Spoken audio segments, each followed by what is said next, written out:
HLC, le carrefour des icônes.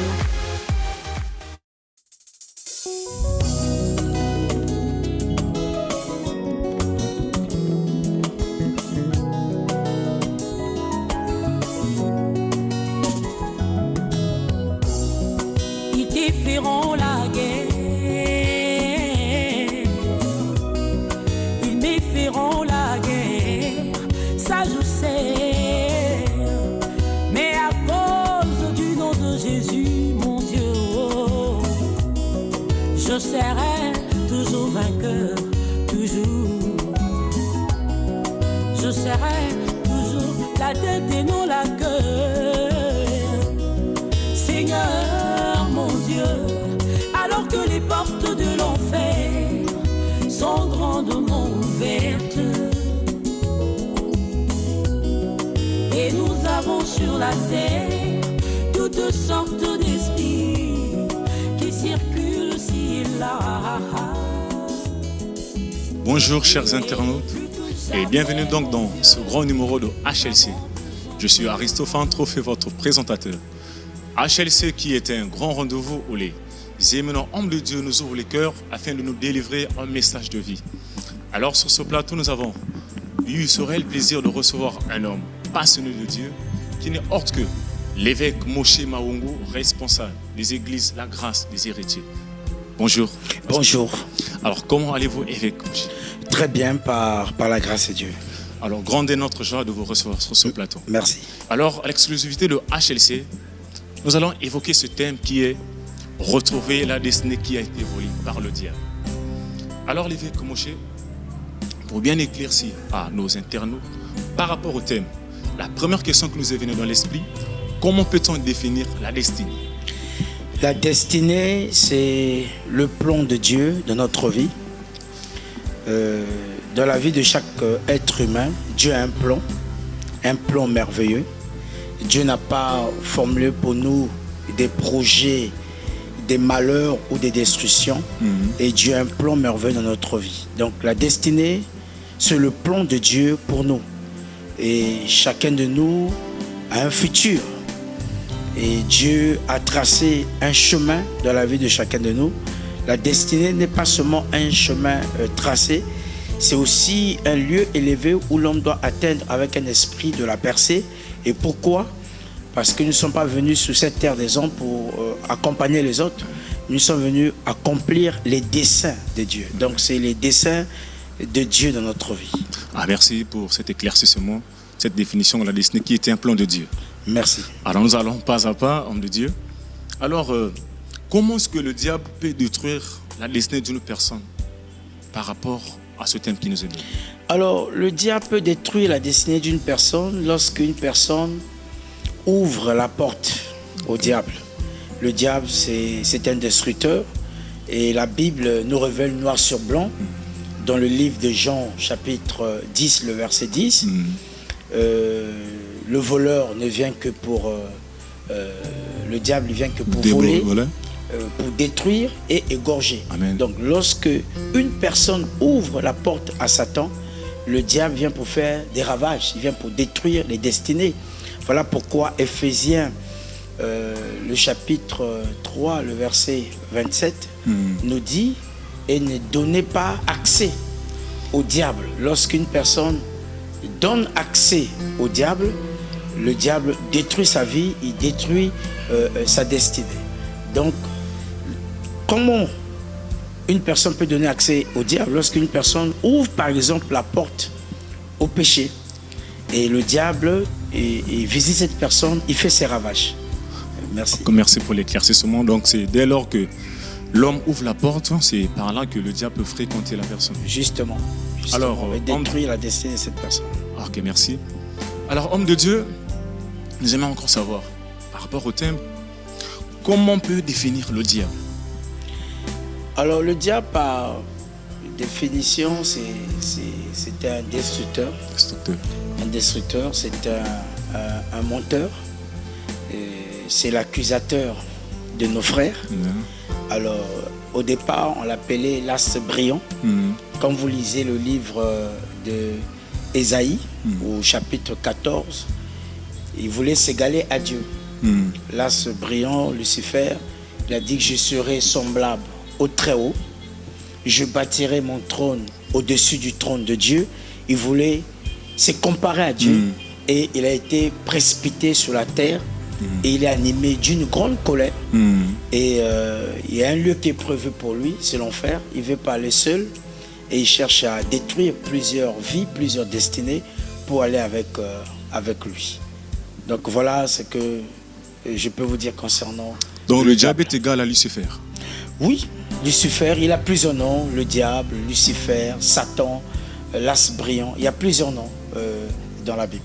Ah, merci pour votre éclaircissement, homme de Dieu. Alors nous avons encore une question qui est vraiment très importante. Nous aimerions savoir, selon ce qui se passe dans nos églises, nous avons des chrétiens qui fréquentent des églises. Mais en sortant des églises, ils sont encore là, attirés par la chair, dans le désir de la chair. Nous aimerions savoir, cet après-midi, suite au comportement des chrétiens dans la vie courante, peut-on dire que le diable est dans chacun de nous? Le diable n'est pas dans chacun de nous. Nous savons tous que l'être humain est composé de 3 parties, de l'esprit, de l'âme et le corps. Et la Bible nous révèle noir sur blanc que le diable, il rôde autour de nous. Il n'est pas en nous, mais il rôde. Et il cherche qui dévorer. Et tout le monde n'est pas dévorable.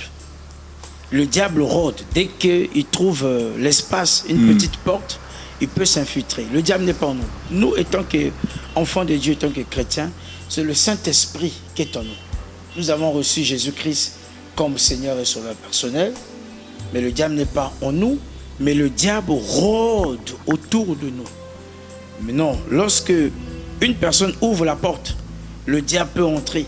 Un jour, Jésus a dit, le prince de ce monde, ça c'est toujours, il a plusieurs noms, le prince de ce monde vient, mais il n'y a rien de lui en moi. Donc le diable peut venir vers nous, mais s'il trouve les portes sont fermées, il va repartir. Il est venu vers Jésus, il n'a rien trouvé de lui en Jésus, mais il a cherché l'entourage de Jésus. Il a repéré Judas. Et la Bible dit, le diable est entré en Judas. Donc, si une personne ouvre les portes à Satan, il peut entrer. Mais si tu fermes les portes, il ne peut pas entrer en toi. La Bible précise noir sur blanc que le diable était rentré en Judas. Et c'est là où Judas a trahi Jésus. Il a fait des actions qui ne glorifient pas Dieu. Il a été utilisé par le diable. Donc, pour reprendre à ta question, le diable n'est pas en nous, mais il rôde autour de nous. Nous, en tant que chrétiens, nous avons le Christ en nous, nous avons le Saint-Esprit en nous, mais le diable, il rôde autour de nous, il cherche qui dévorer. Mais pour votre information, tout le monde n'est pas dévorable. Ok. Tout le monde n'est pas dévorable. Merci. Ok, merci, homme de Dieu. Alors, cela veut dire donc que le diable a des moyens, des techniques pour pouvoir atteindre les chrétiens. Oui, il a des moyens, il a des stratégies, parce que le diable reste diable depuis le temps ancien jusqu'à aujourd'hui. C'est le même diable qui agit hier, qui agit aujourd'hui, et il a des stratégies pour affaiblir les enfants de Dieu, mais pas tout le monde, parce qu'il y a des chrétiens qui sont spirituels, il y en a d'autres qui sont charnels. Donc, quand une personne marche avec le Christ, et toutes les portes sont fermées, le diable ne peut rien. Parce que pour ton information aussi, pour l'information de toutes les personnes qui nous suivent, nous sommes supérieurs au diable, supérieurs à Satan. Parce que nous sommes créés à l'image de Dieu. La Bible dit que Dieu nous a créés à son image et selon sa ressemblance. Nous sommes la ressemblance de Dieu. Il y a une portion de Dieu en nous. Donc la chose que le diable avait convoitée, l'as brillant, Lucifer, Dieu nous a donné ça sans faire une prière. Il voulait être semblable au Très-Haut, mais Dieu a dit que nous sommes créés à son image et à sa ressemblance. Donc nous sommes l'image de Dieu et nous sommes la ressemblance de Dieu. On n'a pas prié pour ça, mais Dieu nous a fait grâce. Et voilà pourquoi le diable est animé d'une grande colère. Il nous convoite parce que nous sommes créés à l'image de Dieu et selon la ressemblance de Dieu.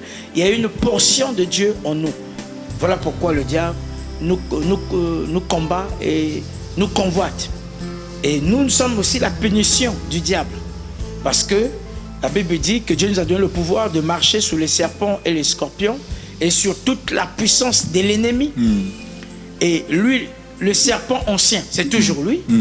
Depuis le jardin, lui il rampe. Mais nous, on marche. On a une position supérieure à lui. On peut même écraser le serpent. Le serpent rampe, mais nous on marche. On a le pouvoir de marcher sur lui. Et c'est ce que déclare la parole de Dieu. Ok, merci l'évêque pour ces éclaircissements. Alors nous aimerions savoir, quand nous sommes dans Genèse, on dit qu'il y avait l'obscurité dans la Bible. Mais quelque temps après, on nous parle de la lumière. Mais pourquoi est-ce qu'au départ, il y a eu l'obscurité? Mais là, vous nous dites que le diable n'est pas au-dessus des hommes. Mais nous voyons dans Genèse, depuis de toutes choses, il y avait l'obscurité. L'obscurité est synonyme comment on appelle, du diable. C'est pas ça, l'évêque? Bon, ça dépend de l'obscurité. La Bible dit que les ténèbres couvraient la terre. Ok. Mais pour qu'est la lumière? Pour connaître la valeur de la lumière, il faut qu'il y ait le ténèbre. S'il n'y a pas l'obscurité, vous ne pouvez pas connaître la valeur de la lumière. Ok.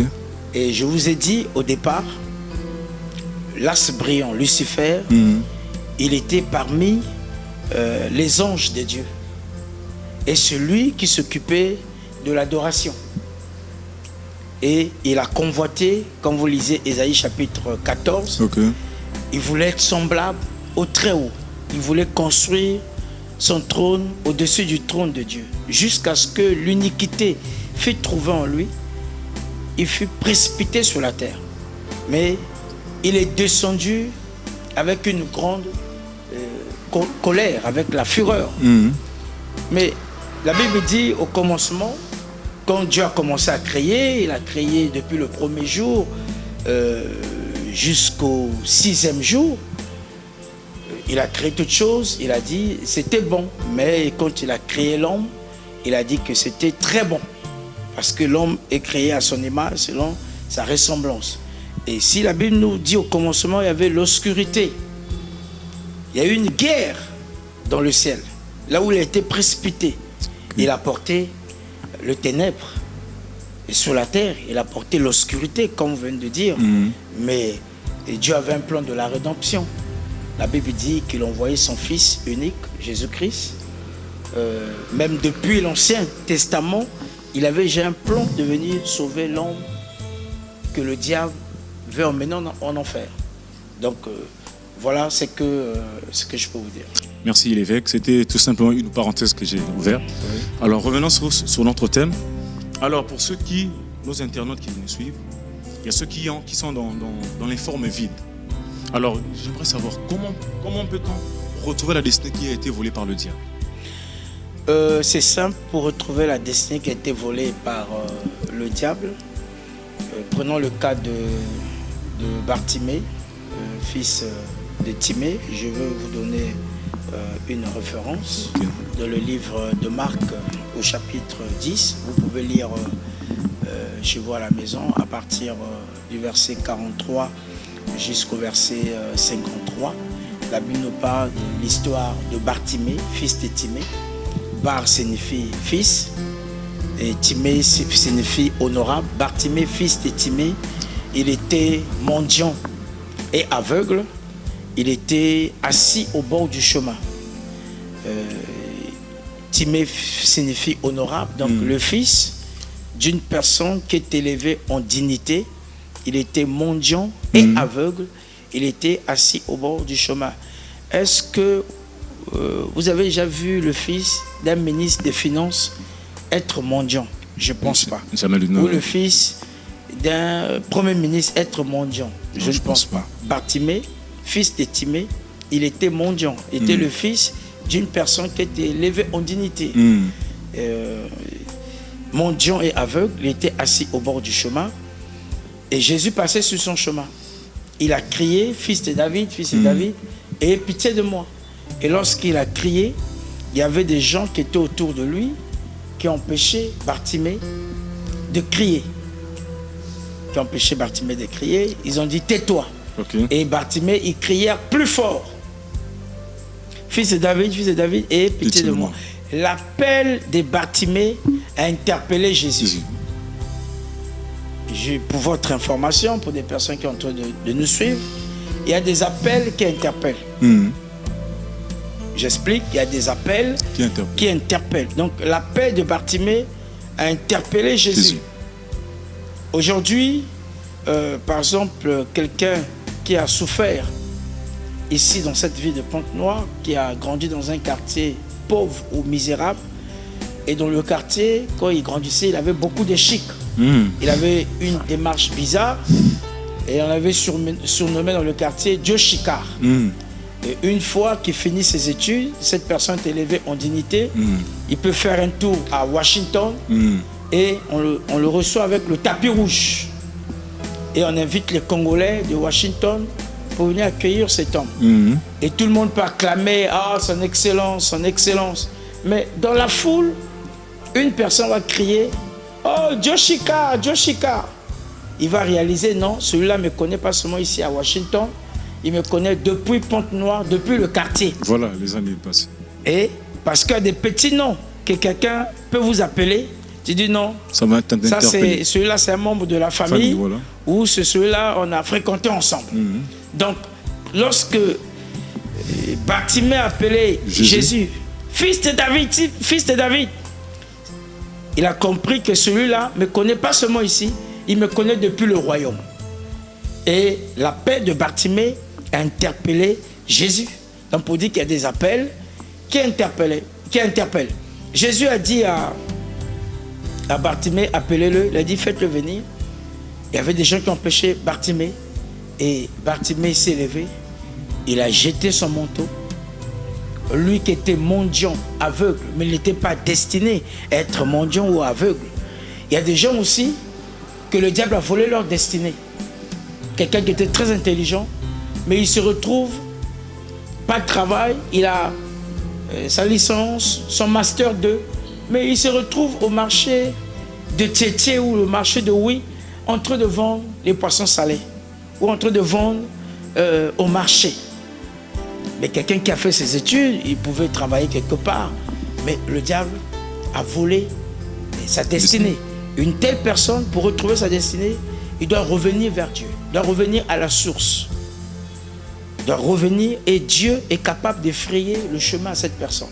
Bartimée, lui qui n'était pas destiné à être mendiant, lui qui n'était pas destiné à être aveugle, mais il s'est retrouvé mendiant et aveugle. Mais le jour qu'il a rencontré le Christ, il a retrouvé le chemin de sa destinée. Il n'était plus mendiant.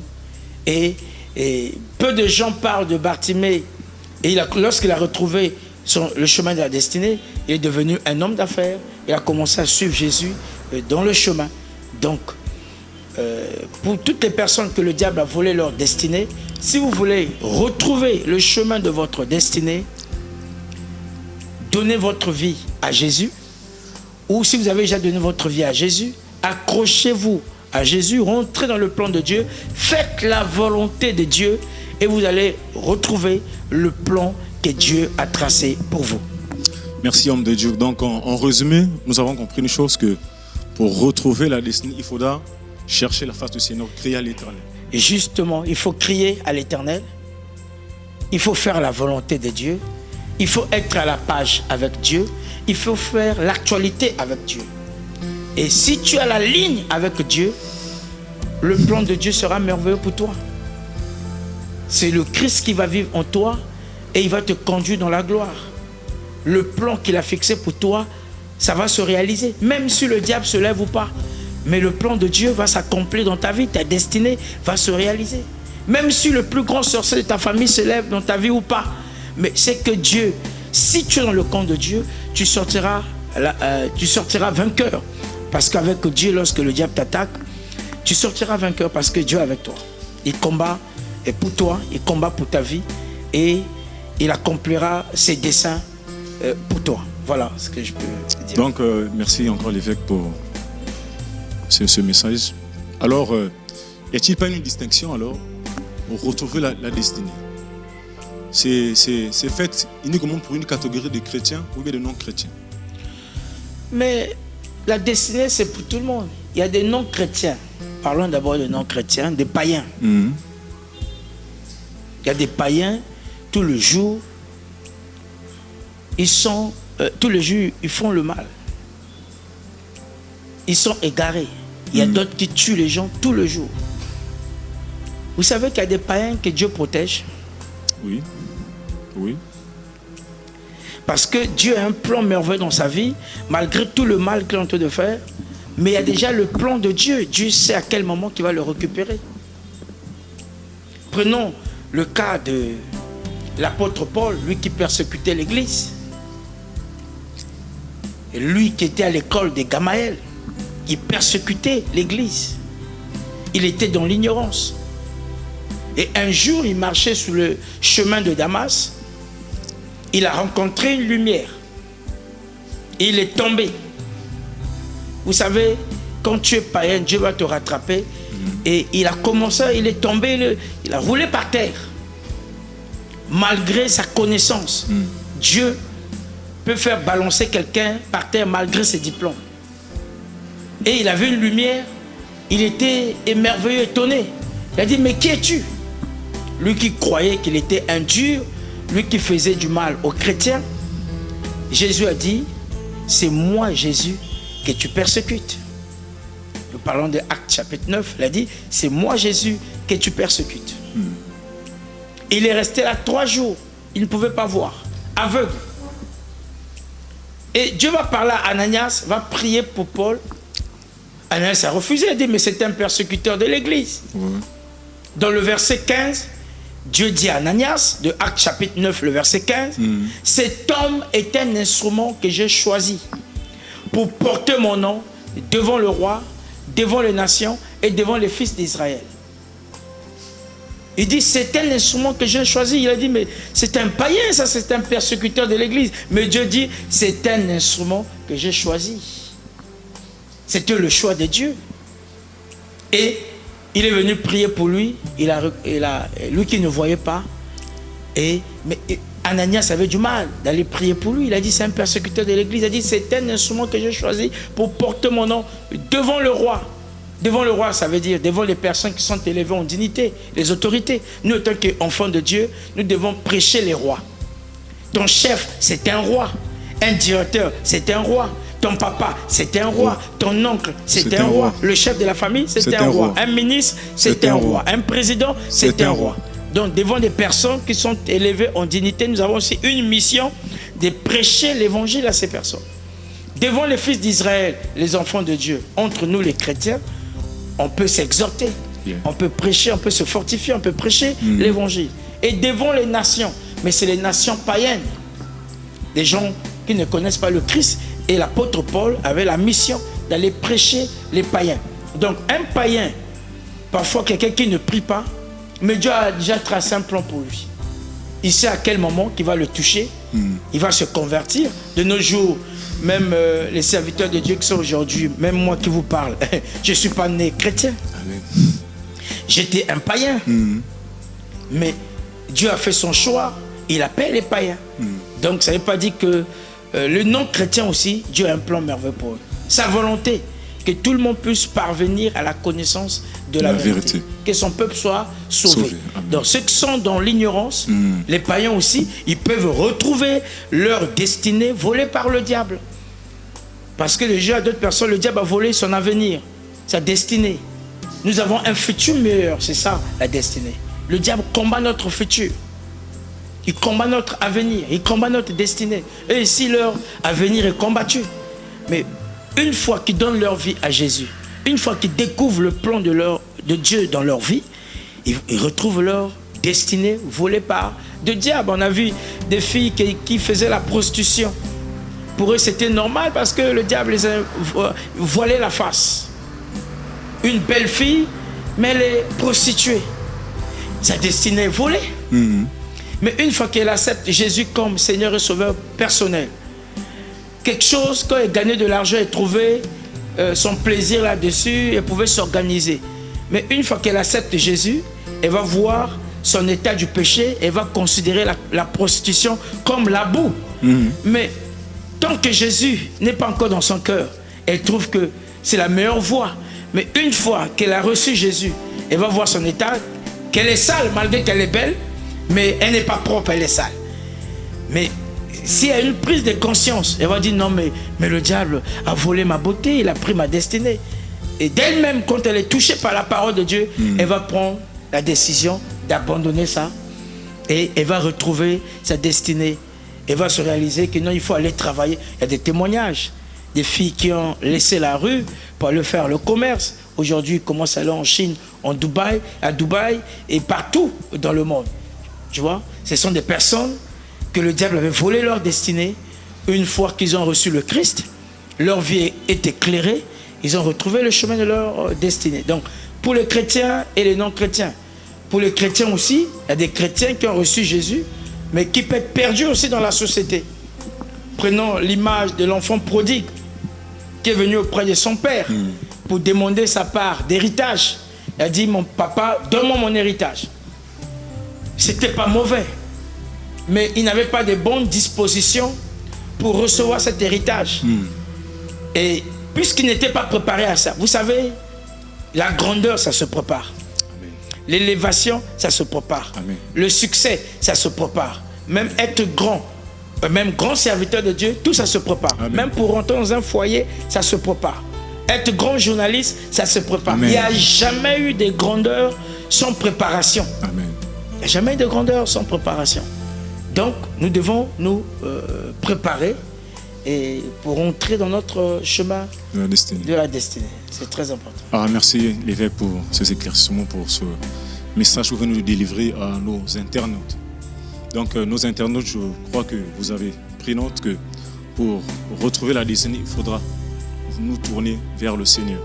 Alors, l'évêque Moshe, c'est dans cet élan que nous allons bientôt clore plus ou moins notre émission. Alors, avez-vous un dernier mot à l'endroit de ceux qui nous suivent en ce moment?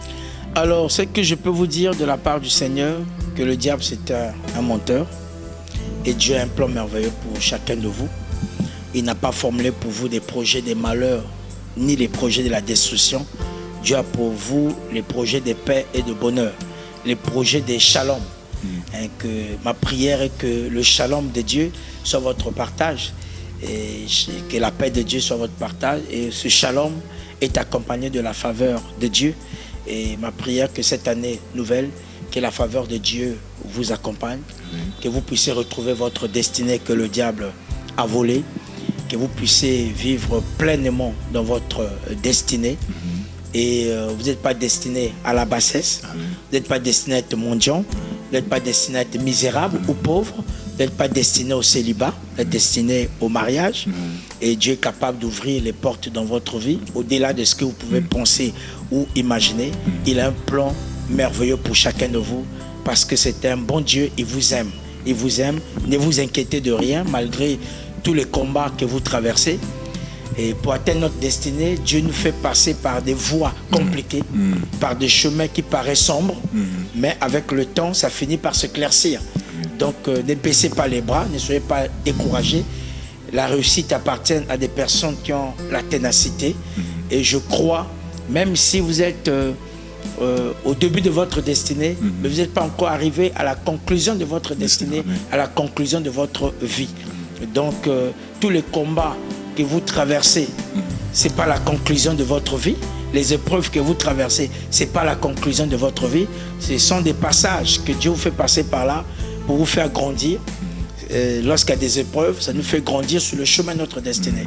Croyez que votre destinée s'accomplira, que le diable se lève ou pas, que les sorciers de votre famille se lèvent ou pas, que vos ennemis se lèvent ou pas. Le plan de Dieu dans votre vie s'accomplira.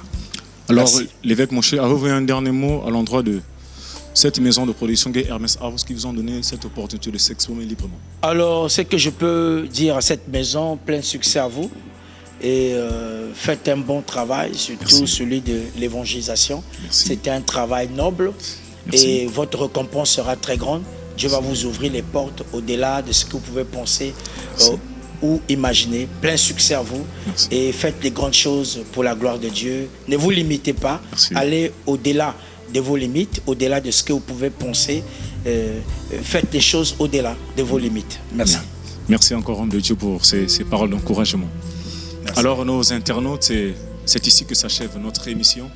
Alors, je suis toujours votre humble présentateur qui est Aristophane Trophée. Alors, pour rappel, nous avons parlé d'un thème qui était si puissant, retrouver la destinée qui a été volée par le diable. Alors, notre invité était autre que l'évêque Moshe Mawongo, qui est le pasteur responsable des églises La Grâce des Héritiers. Alors que je n'étais pas seul sur ce plateau, cette équipe technique a été assurée. Au montage, il y avait Mamadou Ba, et à la prise de vue, il y avait Monsieur Thierry, il y avait Monsieur Chancy, il y avait Monsieur Chris, et au son, il y avait Monsieur Olsen, et à la réalisation finale, il y avait Monsieur Hermès Le Pro. Alors nous vous remercions et à très bientôt. Très bien. Shalom, shalom. Shalom, shalom.